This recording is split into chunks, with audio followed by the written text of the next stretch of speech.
Hello friend, एक editorial देखेंगे हम।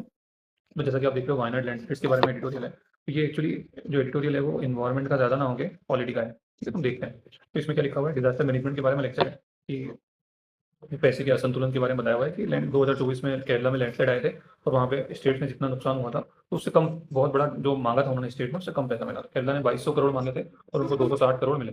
तो इस वजह से पता चलता है कि जो फिस्कल एसिमेट्री है, सेंट्रल और स्टेट कॉर्पोरेशन के बीच में जो तनाव है, उसके बारे में हमको पता लगता है।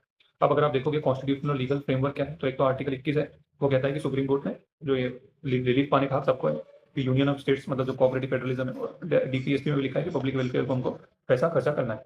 अब अगर देखेंगे कि डिजास्टर मैनेजमेंट 2005 के अकॉर्डिंग दो फंड्स होते हैं, एक होता है एसडीआरएफ और एक होता है एनडीआरएफ। एसडीआरएफ क्या होता है, इमीडिएट रिलीफ के लिए होता है और इसमें दोनों पैसा डालते हैं। और एनडीआरएफ क्या होता है कि जो सीवियर डिजास्टर होते हैं उनको, तो इसमें पूरा सेंटर ही पूरा फंड करता है।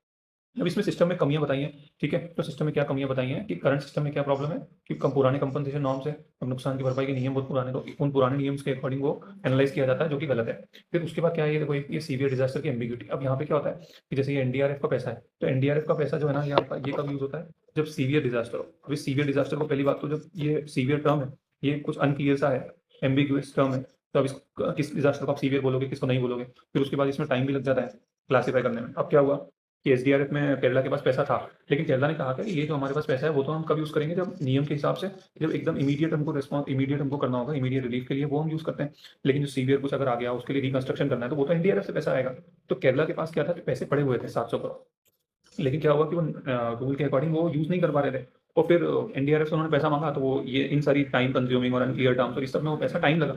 तो बाद में ये हुआ कि एनडीआरएफ ने उनको पैसा तो दिया, बट कितना दिया, सिर्फ 200 करोड़ दिया। और क्यों दिया, क्योंकि वो उन्होंने कहा कि एसडीआरएफ में पैसा पड़ा हुआ है। अब केरला क्या बोल रही है कि एसडीआरएफ का पैसा हम यहाँ कैसे यूज़ करें, वो तो इमीडिएट के लिए यूज़ करेंगे। तो ये राइटर ने बताया है कि ये जो प्रॉब्लम आई है, तो इससे क्या होगा कि पीपल सफर कर रहे हैं, डिजास्टर को कंट्रोल होना चाहिए, वो नहीं होगा।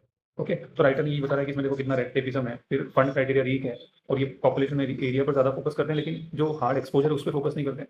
तो राइटर ने कहा कि एसडीआरएफ जो है उसको बैलेंस की गलत समझ है। स्टेट्स के पास जो अनस्पेंड पैसा होता है उसे अवेलेबल फंड मान लिया गया, तो उसको अवेलेबल फंड मत मानो आप। एसडीआरएफ की रिस्ट्रिक्शन भी होती है। फिर डिलेड क्लासिफिकेशन की बात की है कि वैसे सीवियर जो करना है आपको, उसको उसका क्राइटेरिया, वो बात की गई है।